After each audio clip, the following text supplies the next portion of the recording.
오늘 우리에게 주신 하나님의 말씀은 사도행전 17장 1절에서 7절 말씀입니다. 그들이 암비볼리와 아볼로니아로 다녀가 데살로니가에 이르니 거기 유대인의 회당이 있는지라. 바울이 자기의 관례대로 그들에게로 들어가서 새 안식일에 성경을 가지고 강론하며 뜻을 풀어 그리스도가 해를 받고 죽은 자 가운데서 다시 살아나야 할 것을 증언하고 이르되 내가 너희에게 전하는 이 예수가 곧 그리스도라 하니 그 중에 어떤 사람 곧 경건한 헬라인의 큰 무리와 적지 않은 귀부인도 권함을 받고 바울과 실라를 따르나 그러나 유대인들은 시기하여 저자의 어떤 불량한 사람들을 데리고 때를 지어 성을 소동하게 하여 야손의 집에 침입하여 그들을 백성에게 끌어내려고 찾았으나 발견하지 못하매 야손과 몇 형제들을 끌고 읍장들 앞에 가서 소리질러 이르되 천하를 어지럽게 하던 이 사람들이 여기도 이르매 야손이 그들을 맞아 들였도다. 이 사람들이 다 가이사의 명을 거역하여 말하되 다른 임금 곧 예수라 하는 이가 있다 하더이다 하니 오늘 이 말씀에 많은 은혜 받으시기 바랍니다. 사도행전 17장에 보면 데살로니가서의 바울의 사역을 기록하고 있는 것을 우리가 보게 됩니다. 데살로니가는 당시 로마 제국에서도 큰 도시, 대도시였습니다. 지금도 이 데살로니가 이름을 이어받은 도시가 그리스의 데살로니키인데 아테네에 이어서 두 번째 도시로 아주 성세를 누리고 있습니다. 사도 바울과 선교팀은 빌립보, 여러분이 잘 아는 빌립보를 떠나서 항구 도시인 데살로니가가 160km 떨어져 있는데요. 아주 먼 길이죠. 지금은 차로 가면 가까운 거리지만 걸어서 가면 아주 잘 닦여진 길을 오랫동안 걸어야 하는 400리 길입니다. 이곳에 아그나티아 도로를 통해서 가게 됩니다. 바울은 여기 6개월 정도 머무르게 되는데 그곳에서 복음을 전했을 것으로 그렇게 우리가 추정합니다. 그래서 우리가 읽은 사도행전 17장 1절에 보면 그들이 바울과 사역팀들이 암비볼리와 아볼로니아로 다녀서 비아 에그나티아라고 불리우는 일종의 군사도로, 로마의 군사도로를 거쳐서 데살로니가에 이르렀다고 그렇게 쓰여 있습니다. 바울은 어떤 도시에 가든지 유대인 회당이 존재하는 곳이면 먼저 유대인 회당에 갔습니다. 2절에 보면 바울은 자기의 관례대로 유대인 회당에 가서 거기에 있는 유대인들에게 새 안식일 동안 3주 동안 성경을 가지고 강론했다 이렇게 쓰고 있습니다. 성경을 가지고 강론하고 뜻을 풀어서 그리스도를 증언합니다. 3절에 보면 뜻을 풀어 그리스도가 해를 받고 죽은 자 가운데 다시 살아날 것을 증언하고 이르되 내가 너에게 전하는 이 예수가 곧 그리스도라 하고 증언합니다. 이 증언에 많은 사람들이 움직입니다. 즉 반응합니다. 귀를 기울입니다. 마음을 열고 바울의 증언을 받아들이고 그리스도에 대해서 알기를 원합니다. 4절에 보면 그 중에 어떤 사람 곧 경건한 헬라인의 큰 무리와 적지 않은 귀부인도 권함을 받고 바울과 실라를 따랐다고 이야기합니다. 다른 사람들이 많아졌다는 얘기죠. 실제로 사도행전이 아니라 데살로니가 교회 이야기를 좀 더 특정하게 기록하고 있는 데살로니가 전서는 이 부분에 대해서 이렇게 기록하고 있습니다. 데살로니가전서 1장에 보면 6절에 너희는 많은 환난 가운데 성령의 기쁨으로 말씀을 받아 우리와 주를 본받는 자가 되었으니 즉 그리스도를 따르는 자가 되었습니다. 7절 그러므로 너희가 마게도니아와 아가야에 있는 모든 믿는 자의 본이 되었느니라. 그 지역에 있는 마게도니아와 가까운 아가야에 있는 믿는 사람들에게 좋은 본으로서 역할을 하기 시작했다는 거죠. 8절에 보면 주의 말씀이 너희에게로부터 마게도니아와 아가야에만 들릴 뿐 아니라 하나님을 향하는 너희 믿음의 소문이 각처에 퍼졌으므로 그래서 좋은 믿음의 소문이 각처에 여러 지역에 퍼지게 되었습니다. 말하자면 바울의 복음 전도가 큰 열매를 맺게 된 거죠. 바울의 사역이 자리를 잡고 영향력을 발휘하자 유대인들이 견제하고 또 실제로 공격하기 시작합니다. 5절에 보면 그런데 유대인들이 시기를 해서 저자의 어떤 불량한 사람들을 데리고 시기를 해서 이제 바울의 일을 방해하기 위해서 불량배를 고용합니다. 때를 지어 한두 사람이 한 게 아니고 다수를 선동해서 다수가 일종의 데모하기 시작합니다. 성을 소동하게 하여 그들의 목적은 소란을 피우는 것이었습니다.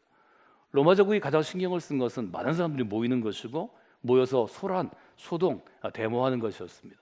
왜냐하면 로마 제국은 다양한 인종, 다양한 국가를 정복하면서 얻게 된 큰 제국이었기 때문에 반란을 매우 두려워했습니다. 그래서 우리가 로마에 있는 여러 로마 역사에서 재밌는 사건들, 영화로, 소설로, 드라마로 이어지는 것들은 대부분 그 반란을 다루는 것입니다. 스파르타쿠스 같은 것이 그 예가 될 것입니다. 야손의 집에 침입하여 유대인 회당에 있던 바울은 새 안식일 후에 복음을 받아들이고 좀 많은 사람이 모일 수 있는 넉넉한 공간, 지배 공간을 갖고 있는 야손의 집에 있었던 것 같습니다. 그를 찾으러 갔다는 거죠. 6절에 보면 발견하지 못함에 야손과 및 형제들을 끌고 읍장들 앞에 가서 소리를 질렀습니다. 맞으면 바울을 직접 찾지 못하니까 바울에게 장소를 제공하고 일할 수 있도록, 사역할 수 있도록 도운 야손과 그의 가족들을 데리고 체포한 거죠. 데리고 가서 일종의 로마의 관리들에게 데리고 갑니다. 그리고 이렇게 얘기하죠. 천하를 어지럽게 하던 이 사람들이 여기에 이름에, 여기에 도착하며, 지금 유대인들이 또 선동하는 군중들이 바울과 바울의 사역팀 혹은 그에게 반응하고 동조하는 그러한 사람들을 뭐라고 부르냐면 천하를 어지럽게 하는 사람이라 이렇게 부르고 있습니다. 이 부분을 영어 성경으로 보면 우리나라도 자주 읽는 킹 제임스 버전은 이렇게 번역합니다. These that have turned the world upside down are come이라고 번역합니다. 정확하게 세상을 뒤집어 놓은 사람들이 여기에 오매, 이렇게 되어 있죠. 천하를 어지럽게 하는 사람들이라는 표현이 좀 부정적이라면 영어 성경의 번역을 따라서 우리가 바울이 행한 일을 좀 더 좋은 면에서, 긍정적인 면에서, 신앙적인 면에서 보자면 바울은 그리스도의 정신으로 세상을 뒤집어 놓았다는 것입니다. 이것이 복음의 능력입니다. 정리하면 그리스도의 복음은 세상을 뒤집어 놓는 능력이 있습니다. 그 능력 때문에 우리가 이 자리에 있는 것입니다. 이 점을 기억하셔야 합니다. 이 점이 아주 중요한 점입니다. 어떤 일이 있어도, 이런 질병의 시대가 와도, 아니면 한국 전쟁과 같은 전쟁의 시대가 와도, 아니면 그 이전의 식민지의 시대, 일본이라는 제국주의에 의해서 우리가 주권을 박탈당하는 어려운 시기가 와도 여전히 그리스도인이 전하는 복음은, 교회는 이 땅을 뒤집어 놓을 수 있습니다. 이 땅을 변화시킬 수 있다는 것입니다. 이 점을 여러분들이 분명히 보셔야 합니다. 이런 관점에서 보면, 이런 퍼스펙티브에서 보면 그리스도인은 어떤 사람인가요? 세상을 뒤집어 놓는 사람들입니다. 여러분들이 바로 그런 사람들입니다. 우리가 이 땅 가운데 살고 갔는데 우리가 살던 시대가 세상이 뒤집어지지 않았다. 그것은 그 시대를 살면 그리스도인의 책임이고 교회의 책임입니다. 반드시 세상은 바뀌어지게 되어 있습니다. 하나님께서 세상을 바꾸는 원칙과 정신과 원리를 배우는 것, 그것이 우리의 신앙이 되어야 합니다. 저는 이런 모든 과정이 새로운 해석의 과정, New Interpretation이라고 말씀을 드렸습니다. 어떻게 하면 바울이 갖고 있던 것 같은 새로운 퍼스펙티브를 갖게 될 것인가? 우리가 지금 함께 읽은 사도행전 17장은 분명하게 간결하지만 기록을 남기고 있습니다. 첫 번째로 해야 될 것은 어떤 것인가요? 2절에 보면 바울은 이렇게 하죠. 바울이 자기의 관례대로 그들에게 들어가서 새 안식일에 성경을 가지고 강론하여. 첫째, 우리가 새로운 퍼스펙티브로 성장할 수 있고 배울 수 있고 우리 안에 새로운 퍼스펙티브가 형성되기 위해서는 성경을 가지고 강론하다라는 의미를 잘 알아야 합니다. 바울은 성경을 가지고 강론했습니다. 강론이란 것은 어떤 뜻인가요? 이 단어 자체의 뜻은 하나님의 말씀을 잘 설명하고 풀이해 주는 것입니다. 말하자면 새로운 퍼스펙티브는 성경을 강론할 때 형성됩니다. 여러분이 강론에 참여할 때, 강론을 들을 때, 강론을 이해하는 과정, 새로운 이해의 과정에서 형성이 되어지는 것입니다. 새로운 퍼스펙티브는 첫째로 성경을 강론할 때 형성됩니다. 설교자로, 강론하는 교사로 잘 훈련되고 스스로 노력하고 탁월한 수준을 가진 강론을 들을 때, 설교를 들을 때 우리에게 새로운 퍼스펙티브가 더 눈에 보이듯이, 손으로 만질듯이 잡혀오는 것입니다. 그래서 여러분들이 새로운 퍼스펙티브를 형성하기 위해서는 성경을 강론할 때 귀 기울여야 합니다. 이해할 수 있을 정도로 집중해야 합니다. 이해하지 못하면 자꾸 물어보고 공부해야 합니다. 연구해야 합니다. 이 일을 통하지 않고 새로운 퍼스펙티브가 형성되지 않습니다. 이것은 매우 중요한 일입니다. 두 번째로 바울이 한 것은 어떤 것인가요? 3절에 보면 뜻을 풀어 증언했다 이렇게 표현합니다. 바울은 뜻을 풀어서 그리스도가 어떤 분인지를 증언합니다. 그리스도가 해를 받고 죽은 자 가운데 다시 살아나신 것을 증언하고 내가 너에게 전하는 이 예수께서 곧 그리스도 메시아라고 증언합니다. 강론과 달리 증언은 어떤 뜻이 있나요? 내가 본 것, 내가 들은 것, 내가 만져본 것, 즉 내가 경험한 것을 전하는 것입니다. 바울은 그리스도를 직접 본 시간이 길은 사람이 아닙니다. 오랫동안 함께하지 않았습니다. 그리스도 경험이 별로 없는 사람입니다. 그래서 그는 객관적으로 그리스도를 보고 듣고 체험한 것을 전하려고 노력했습니다. 이것은 바울에게는 큰 약점이었습니다. 왜냐하면 예수님과 많은 시간을 함께 보낸 제자들이 생존해 있었기 때문입니다. 바울이 설교할 때마다, 바울이 목회할 때마다, 또 바울이 어떤 일을 결정할 때마다 사람들이 그를 비난했습니다. 당신은 예수 그리스도와 함께한 사람이 아닙니다. 이것은 사도가 되는 세 가지 자격 중에 가장 중요한 것이었습니다. 그런데 사실은 그것 때문에 바울은 더 객관적인 증언을 우리에게 보여줄 수 있습니다. 실제로 먹고 자고 생활하지 않았기 때문에 예수님이 설교하시고 예수님이 병자를 고치고 예수님이 역사하시던 그 현장이 있지 않았기 때문에 그는 훨씬 더 검증된 언어로, 정제된 언어로 스스로 객관적으로 그리스도를 증언하게 됩니다. 어쩌면 그것이 하나님께서 바울을 선택하셔서 2000년이나 지난 지금 예루살렘은 지구의 반대편에 있는 한국에서도 바울의 증언을 통해 그리스도를 보고 듣고 경험할 수 있도록 해주신 좋은 비결이 아닌지 모르겠습니다. 바울은 예수 그리스도를 자신의 관점에서 하나님이 새롭게 눈 열어주신 새로운 퍼스펙티브의 관점에서 전하고 있습니다. 사랑하는 여러분, 우리가 가장 큰 문제는 어떤 것인가요? 우리가 신앙을 전할 때, 우리 아이들을 믿음으로 좀 키우고자 할 때 어떤 문제가 어려운가요? 저를 만나는 많은 사람들, 새로 우리 교회에 오는 1년에 아주 수백 명의 그리스도인들이 그런 얘기 많이 합니다. 우리 어머니가 경험한 그리스도는 이러합니다. 우리 아버지가 경험한 그리스도는 이러합니다. 저는 할머니가 경험한 그리스도는 이러합니다. 그것은 매우 소중한 여러분의 경험입니다.